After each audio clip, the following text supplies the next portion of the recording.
Alright guys, what is going on? I just posted a video today, a video that I actually filmed yesterday in front of this same wall here. So, you know, I'm trying my best to stay on it right now and get through some of the shit that I had planned. So that's what this is going to be. This is kind of a dumb one, to be honest, because it's, I went looking for like a theme and couldn't think of one, so I just pulled out a bunch of like records that are pressed on pretty colored vinyl. So that's what this is going to be. It's going to be a bunch of pretty records, which, you know, it actually kind of worked out because I sort of play the whole field again and talk about a bunch of different styles, which I've been liking. But of course, before we get started, I'm just playing a one of the other CDs that I had down here, because CDs run longer than tapes without me having to do anything. So we're listening to She Wants Revenge. This is the second album. I don't think I've ever played this in a video before, but I fucking love this album.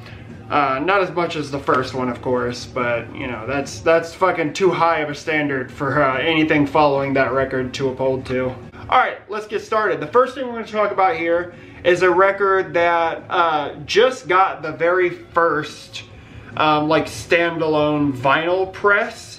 It had been pressed before as part of a compilation, but in terms of the individual album, it had never been pressed to vinyl until now. And I'm talking about this. This is Devourment with Molesting the Decapitated. This is the debut Devourment album from back in 1999. And though there were bands that kind of did the slam breakdown shit before this, I would argue that Devourment sort of created the subgenre with this album. Of course, there was shit like Suffocation or Internal Bleeding, shit like that that had the slammy moments before this album. But something about this is just outside of that and sort of created like a league of its own. And, you know, after this, there was a bunch of bands that sort of came in with the ultra gory lyrical themes and artwork and shit like that, that incorporated the slam shit. And, you know, that's why I would argue that with Molesting the Decapitated, a subgenre was born. Anyway, like I said, this was released in 1999, following just a few demos between 1997 and 1999. And I could hear an argument for this being the pinnacle of Devourment material, because this is a perfect blend of really lo-fi production with, you know, the signature Devourment sound, which creates just some of the nastiest shit you'll ever hear. There are slow breakdowny, slammy moments all over this fucking thing. Some of the best ones, I think, live on Postmortal Coprophagia and Fuck to Death. But the song Festering Vomitous Mass and Choking on Bile are two of the other ones that stand out, just, you know, off the dome. Now, this is a 2020 Corpse Gristle press. I don't think I actually received this until the beginning of this year, because it was a pre-order. But, you know, these things are actually really nice. There's the album cover there. I don't want to get too close for fucking YouTube TOS bullshit. Back cover, you have a picture of the band members and all the track listing. Like I said, put out through Corpse Gristle. Comes with an inner sheet with a little memorial thing at the bottom. This album is dedicated to our brother, Wayne Douglas Knupp. Yeah, beast like none before. I guess he died in 2007. But anyway, you just have some credits and track listing on this side, and you have all the lyrics on the flip side there. Now, I think there were 5 versions of this total, each limited to 100 copies. And I kind of agonized a bit over which version I wanted between the red, like the clear with red sort of swirly splattery shit in it, and this one. And I think they called this the like Dallas Star edition or something like that. But it's really, really nice. Like green and white swirl with black splatter. Very cool. And I like the fucking maggot labels. Side A there. Really, really nice stuff, man. Basically, this is a good fucking record, and I'm really happy to see it pressed to vinyl. Especially, you know, with a presentation like this. I don't know that this will be repressed. I don't know if it's been talked about being repressed or not yet. I know Corpse Crystal is supposed to do a vinyl press of Chronic Corpora Infest at some point, so I'm excited for that. Hopefully there's like cool color schemes for that one as well. This is a great fucking record. If you've never heard it, if you've never heard like any Devourment stuff, then I would recommend probably starting with this. But really, you could start anywhere with Devourment, and it's all really, really fantastic shit. But if you like lo-fi, brutal fucking slamming death metal, then look no further, man. That's Molesting the Decapitated.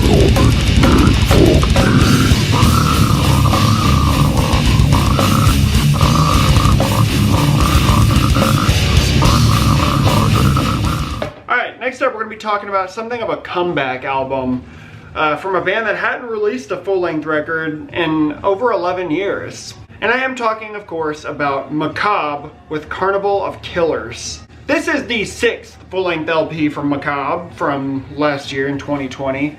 And there hadn't been a full-length album since 2009 with Grim Scary Tales. And Grim Scary Tales definitely split the crowd in half, because a lot of people just don't like that album.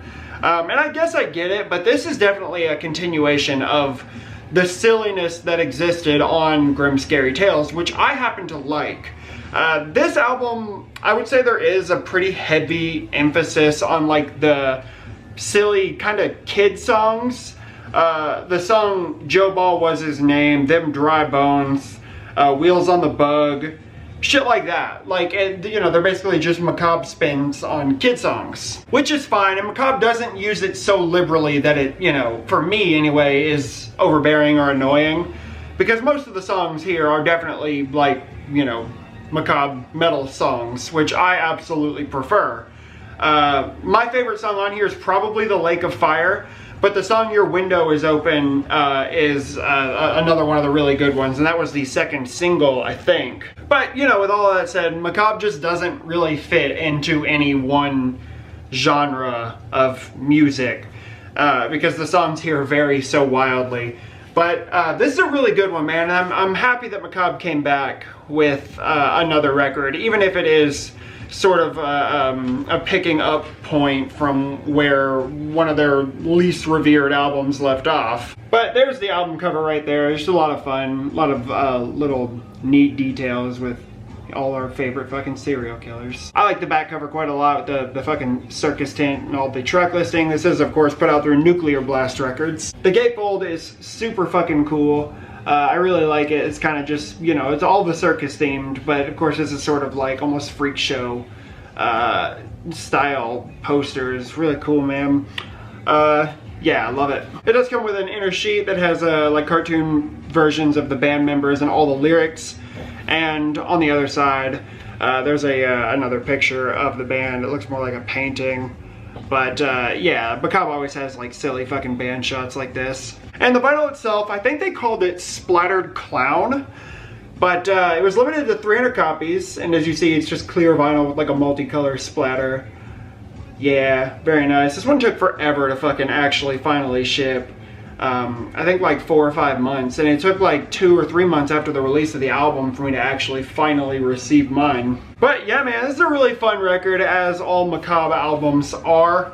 I'm just happy to see this band back, and this is kind of up there with like one of the bands I want to see live the most, because I bet it would be a fucking blast, and I've never seen Macabre to this fucking day, so I love it. I'm really, really happy to see Macabre back, and if you fucking hate it, I get it. Check it out, man. That's Macabre with Carnival of Killers.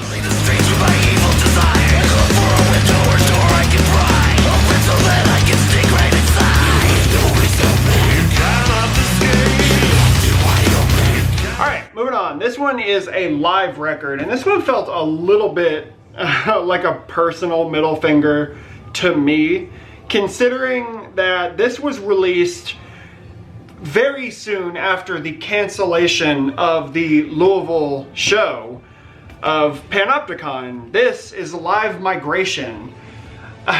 So I was supposed to see Panopticon live, I think last April, and I think it was the beginning of April or maybe the end of March when they canceled the show because of COVID. And, you know, well, it canceled. They said postponed, but there's not been a word about it since, as far as I know. So, effectively canceled. And I think it was either like May or June when this came out. And it was definitely, you know, it was definitely bittersweet because a live Panopticon record was something I could always use. But, god damn it, I wanted to see this fucking band live. Whatever. This is a live recording from 2018, live at Migration Fest, which I'm not really sure what other projects played Migration Fest, but I'm sure it probably would have been a good time regardless if it was a lot of bands sort of like Panopticon is. But yeah, man, this is a really, really nice quality pressing through Bind Rune Recordings. Mine got a little bent up at some point, just up top. Maybe it was in transit. Could have been while I was moving, but I don't think so. But for a live record, this one sounds really good. It's cool to hear Austin Lunn getting to play with like a full band. And I think that element sort of, and mixed with the like lo-fi sound of a live recording, kind of, it just creates a more aggressive sounding Panopticon, which is really, really interesting. And there's some good songs on here as well. Snow-Burdened Branches is on here. Capricious Miles, A Superior Lament is on here. To Make an Idol of Our Fear and Call It God. Album cover is cool, very simple, but it's like spot glossed inside the imagery. There's the back cover right there. Picture of all the members who played live with Austin, who is right there. All the track listing, like I said, put out through Bind Rune. This does come with a CD of the entire live show, a download card, and the record itself, which of course is very nice.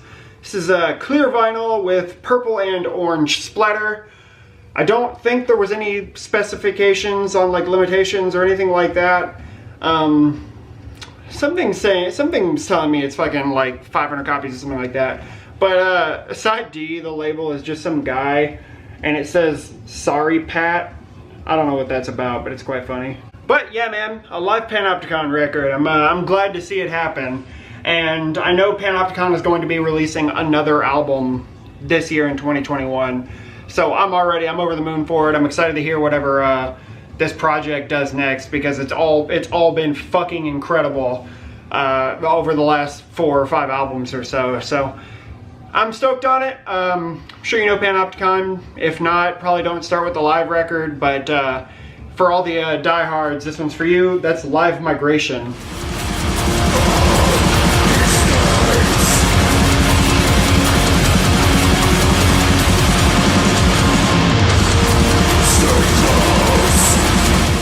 Moving on, this is a 2020 record, and I got to talk about it very briefly in my best of list, but I wanted to talk a little bit more in depth about it because this is a really, truly incredible album. This is Achilles with Melino, maybe. It's M-E-L-I-N-O-E with the 2 dots above it.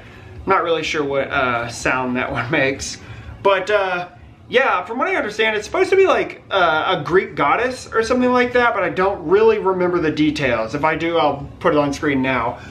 But this album is basically, it just exists to sound as nightmarish as it can. And it took 5 years in between this one and The Dreaming Eye to create something that I think is quite a bit better than The Dreaming Eye. And I think there was a 6-year gap between Supplication and The Dreaming Eye, but Supplication I think was more of like a dark ambient album, and I've tried listening to it before and I just couldn't get into it. But with this new one here, it's such a just ultra menacing sounding record. But for me, the standout element here is just the really nice melodies that exist behind these like winding riffs and blasting drums and these almost like hissy sounding vocals. It's such a scary sounding record, but at the same time it feels very emotive. I don't know, man, I think Achilles has done something pretty special here. Because for me, it seems like a difficult undertaking to make a record sound both scary and emotive at the same time. But this just captures that perfectly. The album cover looks basically exactly how this record sounds. There is the back cover right there, released through Debbie Mermorty Productions. Just 5 songs, but they're pretty lengthy songs. I think this record is around 50 minutes long. It's a gatefold with some pretty dark imagery. It's kind of hard to see, but maybe you get the idea. This one also includes a big booklet. Really nice picture there on the back. But in this booklet, you just have all of the lyrics. Very nice. And of course, the record itself is quite pretty. I initially wanted to grab the like special edition of this one, which had like a slipcover with like gold foil or something on it. But I think it was, I don't know if it was just way more expensive or if I was just a little bit more drawn to this variant here, which is the variant that most people seem to have. This is the tricolor variant, like green, brown, and black with like orange splatter, I guess. Super fucking nice, man. I don't have any records that look quite like this, but it's very, very pretty. And again, I don't think the limitation was specified here. But yeah, you might still be able to get a copy of this album on vinyl.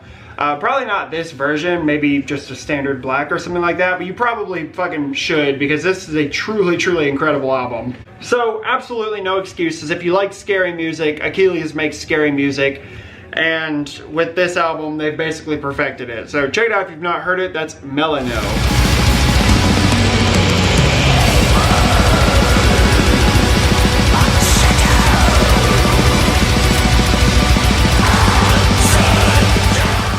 Let's shift gears to some sort of dark wave shit. This is Twin Tribes with Shadows. This is the debut Twin Tribes album from 2018, and this is a 2020 Young and Cold pressing of this record, with obviously different cover art, because the original was like a fucking triangle or something. I don't quite remember offhand, but yeah, I think I probably prefer that cover to this one.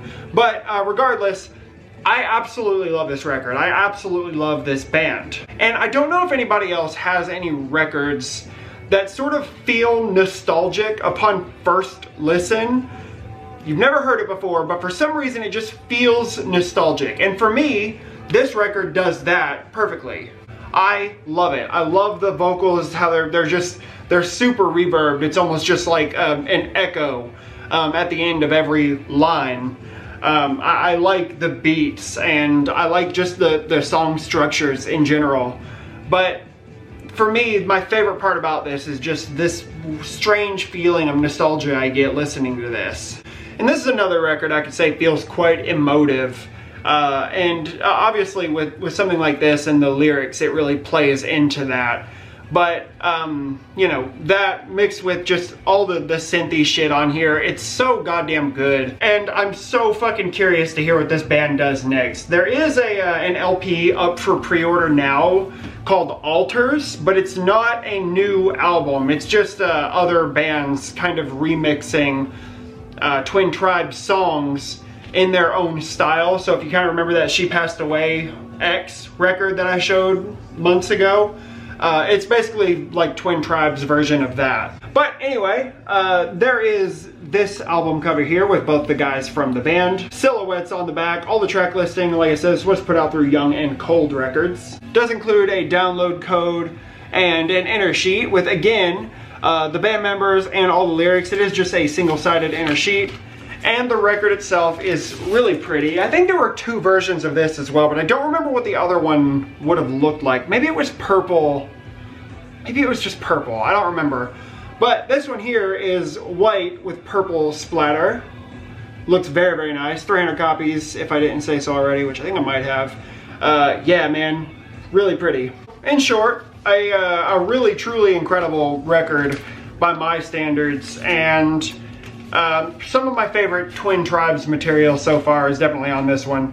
The song Tower of Glass and The Vessel, along with Dark Crystal and Talisman, are among my favorites. Great record. If you've not heard Twin Tribes, give it a whirl, man. That's Shadows.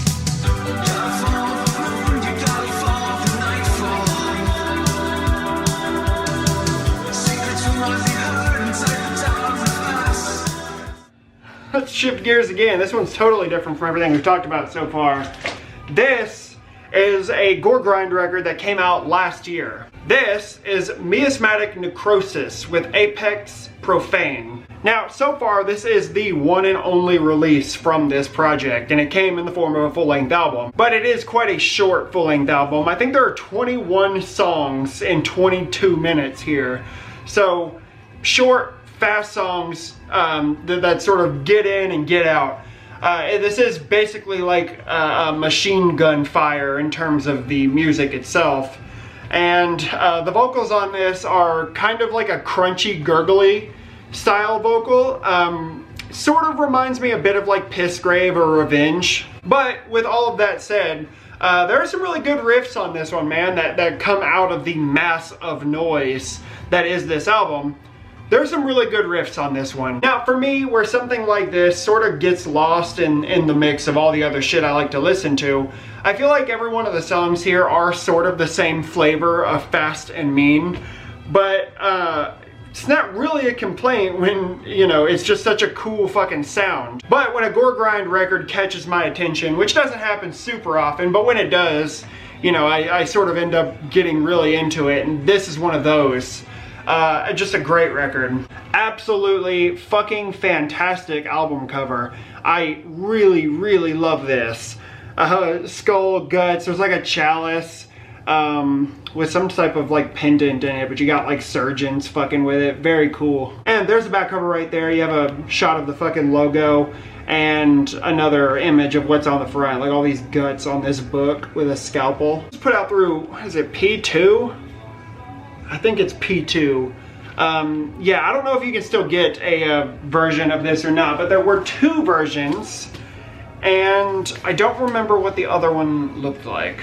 Another really cool shot on the inner sleeve. Looks like one of these surgeons making like a fucking blood offering, and all the lyrics on the flip side. The vinyl comes on this really nice blue vinyl with red splatter. Don't remember the exact name for this one, but it was kind of like Bloody Scrubs or something like that, which is fucking perfect. And that's why I chose this one over the other color, which again, I don't remember what it was, but I think it might have been clear or something. I don't know. But also a really nice touch on the inside of the inner sleeve is just a bunch of fucking guts, which is awesome. No complaints from me, man. Gore grind is something that, like I said, I don't reach for it every day. But when I'm in the mood for it, something like Miasmatic Necrosis just scratches an itch, man. So if you've never heard it, definitely check this one out. That's Apex Profane.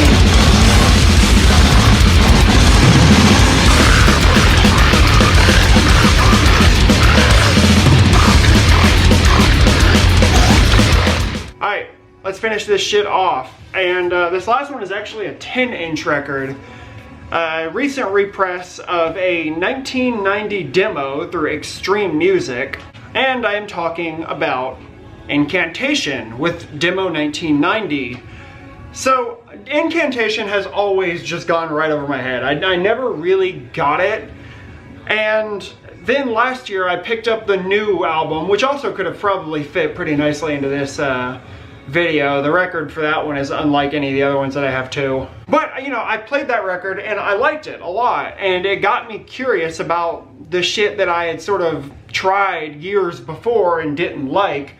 So I, you know, had since gone back and listened to some of that earlier Incantation stuff, and I fucking totally get it now. So it was just kind of luck for me that I saw this one pop up. I don't remember where. I think it might have been HH, maybe. But I think I saw this one pop up there, and there were 3 variants of it. And all 3 of the variants came with a t-shirt. So I actually have a shirt with this exact thing on it here. Now, if you're familiar with Incantation and the early material, you will know that Will Romer does vocals for this. Yeah, this is probably my favorite thing I've heard from Incantation. I like the really lo-fi death metal with super loud vocals, and Will Romer's vocals are fantastic anyway. Now, besides the demo 1990, this also includes some songs that were recorded live in Buffalo, New York in October of 1990. Yeah, a couple of the same songs that are on, you know, the demo, so you get to hear a couple live versions too, which is cool. Fucking incredible. Probably the best artwork used for any Incantation anything. I love it.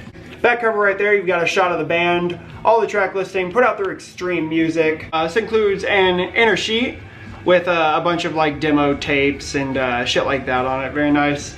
And like I said, there was 3 versions of this, but I opted for the clear vinyl with purple splatter. Looks really, really nice, man. Again, I don't remember what the other versions looked like, but this one was the prettiest. Yeah, man, expect to find me on the hunt for more of the early Incantation stuff soon, because this is really, really good stuff. If you've not heard it, check it out. That's Incantation Demo 1990.